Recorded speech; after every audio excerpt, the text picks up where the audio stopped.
दोस्तों, आप सभी का एक बार फिर से एस्ट्रो स्वामी के चैनल में स्वागत है। आशा करता हूँ आप सभी लोग सुरक्षित होंगे इस पैंडेमिक के दौरान। तो जैसा कि मैंने मेरी पिछली वीडियो में बताया था, मंगल दोष यानी मांगलिक के बारे में कि उसका क्या कारण है होने का और उसका क्या प्रभाव पड़ता है आपके लाइफ में, और उसका मैंने उपाय बताया था उसको कम करने का या उससे दूर होने का। अगर आपने उस वीडियो को नहीं देखा है तो इस आई बटन पर क्लिक करके आप उस वीडियो को देख सकते हैं, और मैंने इसका लिंक इस वीडियो के डिस्क्रिप्शन में भी डाल दिया है, तो आप वहाँ से भी देख सकते हैं। तो उसी कड़ी को आगे बढ़ाते हुए मैं इस वीडियो में शनि की साढ़े साती के बारे में बताऊंगा कि शनि की साढ़े साती होने का कारण क्या है, कैसे हम जानते हैं कि शनि की साढ़े साती चल रही है, उसका प्रभाव क्या है, और साथ ही साथ मैं उसका उपाय बताऊंगा। तो इस वीडियो को अंत तक देखें ताकि आपको भी उपाय पता चल सके। दोस्तों, मैं आपको एक बात बता दूं कि ये एक जनरल प्रेडिक्शन है, किसी भी कुंडली पर आधारित नहीं है। अगर आपको अपनी कुंडली एनालिसिस करवानी है तो आप डिस्प्ले में दिए हुए कॉन्टैक्ट नंबर पे मुझे कांटेक्ट कर सकते हैं, मुझे मैसेज कर सकते हैं। तो अब मैं शुरुआत करता हूँ। तो साढ़े साती का मतलब होता है 7.5 ईयर्स, 7.5 साल। किसका? तो शनि का ट्रांजिट का, शनि का परिवर्तन का। किस चीज का परिवर्तन? तो घरों का परिवर्तन, राशियों का परिवर्तन। तो जहाँ पे बर्थ कुंडली में, जन्म कुंडली में, बर्थ हॉरोस्कोप में मून जहाँ पे पॉजिटेड है वहाँ से 12वां घर, जहाँ मून पॉजिटेड है वो घर, और उससे अगला घर सेकंड हाउस मून से। अगर इन तीनों पे शनि का ट्रांजिट हो रहा है, राशि परिवर्तन हो रहा है, तो वो 7.5 साल का होता है। 2.5 साल 12th हाउस में, 2.5 साल जहाँ मून पॉजिटेड है वहाँ पे, और 2.5 साल सेकंड हाउस में। तो ये जो तीन घर है, तीन जो हाउसेज हुए, तीन राशियाँ हुई, वो तीनों को मिला के 7.5 साल का एक पीरियड होता है, जिसको कि हम शनि की साढ़े साती कहते हैं। प्रैक्टिकली सभी एस्ट्रोलॉजर्स, सभी ज्योतिषियों ने इस बात पे सहमति प्रकट की है कि चंद्रमा से जहाँ पे बर्थ कुंडली में मून पॉजिटेड है, अगर वहाँ से 3rd हाउस, 6th हाउस और 11th हाउस में सैटर्न है तब तो बढ़िया है, और उसके अलावा किसी भी हाउसेज में शनि ट्रांजिट कर रहा है तो वो बढ़िया फल नहीं देता है, वो बुरा फल देता है। और जैसा कि हमें शनि के बारे में मालूम है कि वो एक मैलेफिक प्लैनेट है, और वो कारक है हिंड्रेंस का, बाधा का, डिले का। किसी भी काम को वो डिले कराएगा, सेक्सुअल हैरासमेंट कराएगा, पीड़ा देगा, पेन देगा, सेपरेशन कराएगा, लॉस ऑफ वेल्थ कराएगा, धन की हानि जिसको बोलते हैं। आपके वहाँ पे चोरी भी करवा सकता है, आपको गरीबी के हालात तक लेकर जा सकता है। वो आपको सुस्त, मनोबल और उदास बना सकता है। अब मैं बताता हूँ कि चंद्रमा से, जहाँ पे चंद्रमा पॉजिटेड है बर्थ हॉरोस्कोप में, वहाँ से अगर सैटर्न 12th हाउस में या 1st हाउस में या 2nd हाउस में बैठा हो तब कैसा फल देगा ट्रांजिट का। तो मैं पहले आता हूँ 12th हाउस पे। अगर 12th हाउस में सैटर्न ट्रांजिट होके आ गया मून से, तो आपके बिजनेस में हानि करा सकता है, एनिमी के थ्रू या स्पाउस और बच्चों की सिकनेस के थ्रू आपकी धन की हानि करा सकता है। अगर वही सैटर्न ट्रांजिट होके मून के साथ बैठ गया तो वो इन नंबर ऑफ डिजीजेस दे सकता है आपको, और आपके प्राण भी ले सकता है वो। और अगर वही मून से सेकंड हाउस में सैटर्न ट्रांजिट होकर चला गया तो कैसा फल देगा? तो वो आपके धन और बच्चों की हानि करा सकता है। तो क्या सदा ही साढ़े साती जो है भयानक रूप देता है? तो इसका मैं कुछ एग्जांपल्स दूंगा आपको।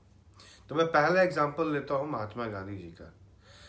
जब महात्मा गांधी जी को गोली लगी थी, उनका मर्डर हुआ था, तो उस वक्त महात्मा गांधी का शनि का साढ़े साती चल रहा था।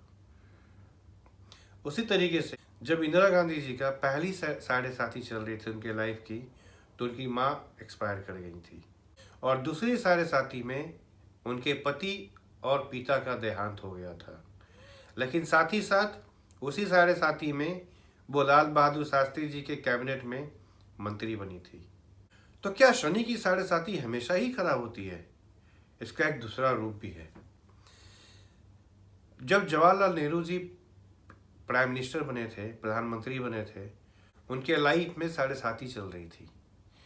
उस वक्त सैटर्न जो है ट्रांजिट होकर कैंसर यानी कर्क राशि में आया हुआ था। जब पहली बार इंदिरा गांधी जी प्राइम मिनिस्टर बनी थी तो उस टाइम भी उनके लाइफ में साढ़े साथी का दौर चल रहा था।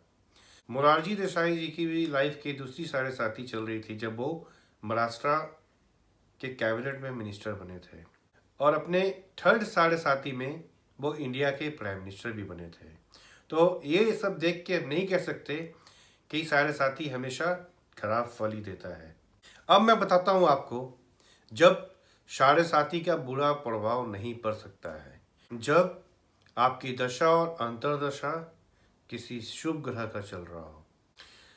अगर सैटर्न अपने घर से गुजर रहा हो या अपने दोस्तों के घर से गुजर रहा हो तो उस केस में भी शनि के साढ़े साथी का बुरा प्रभाव नहीं पड़ता है। अगर जहाँ पे चंद्रमा बैठे हैं वहाँ के सराउंडिंग में अगर शुभ नक्षत्र बैठा है तो उस केस में भी शनि की साढ़े साथी का बुरा प्रभाव नहीं पड़ता है। उसी तरीके से बेनिफिक प्लैनेट का एस्पेक्ट ट्रांजिट सैटर्न के ऊपर है तो शनि की साढ़े साथी का बुरा प्रभाव नहीं पड़ता है। अगर वही मैलेफिक प्लैनेट का एस्पेक्ट है वहाँ पे तो फिर काफ़ी बुरा हो सकता है। तो ये तो थे प्रभाव उसके शनि की साढ़े साथी के। अब मैं बताता हूँ आपको रेमेडीज, उपाय कि उसको हम कैसे कम कर सकते हैं, उससे हम कैसे बच सकते हैं। तो सबसे पहला है हनुमान चालीसा। हनुमान चालीसा पढ़ें, रोज़ पढ़ें और हनुमान जी की पूजा भी करें मंगलवार के दिन। वो आपकी शनि की साढ़े साथी से बचाव कर सकते हैं। और मिथोलॉजिकल में एक कहानी भी है रामायण से रिलेटेड कि जब हनुमान जी लंका गए थे तो वहाँ पर रावण ने शनि भगवान को बंदी बना के रखा हुआ था। तो जब हनुमान जी वहाँ गए और देखा कि उन्होंने शनि जी को जो है बंदी बना के रखा हुआ है तो उन्होंने उनको बरी कराया, उन्होंने उनको छुड़ाया। बाद में लंका दहन के टाइम पे शनि जी ने हनुमान जी का बहुत हेल्प किया, अपनी दृष्टि से जो है वो सोने की लंका को जला दिया। तो इस तरीके से कहते हैं कि हनुमान चालीसा पढ़ने से शनि जो है शांत रहते हैं। दूसरा है कि सर्वप्रथम गणेश जी का पूजा की जाए। तीसरा है कि शनिवार के दिन पीपल के पेड़ में पानी डालें, पूजा करें। साथ ही साथ क्रो को, कौओं को खाना खिलाएं और उनकी भी पूजा करें। तो इन सबों से भी शनि की साढ़े साथी या शनि की पापक दृष्टि से हम बच सकते हैं। काले तिल को, जिसको कि ब्लैक सीसम सीड्स बोलते हैं, आप उसको काले कपड़े में बांध के तिल के तेल में डुबो कर रख सकते हैं। और शनिवार के दिन या तो नीले रंग का कपड़ा पहने या काले रंग का कपड़ा पहने जो कि शनिदेव को समर्पित है। तो इसी के साथ मैं इस वीडियो को यहीं पे समाप्त करता हूँ। उम्मीद करता हूँ कि आपको ये वीडियो पसंद आया होगा। अगर पसंद आया है तो इस वीडियो को लाइक करें, दोस्तों और चाहने वालों के साथ शेयर करें, कमेंट करके बताएं कि वीडियो आपको कैसा लगा। चैनल को सब्सक्राइब करें और साथ ही साथ बेल आइकन को भी दबाएं ताकि आपको मेरे आने वाले वीडियोस का नोटिफिकेशन मिलता रहे। नमस्कार।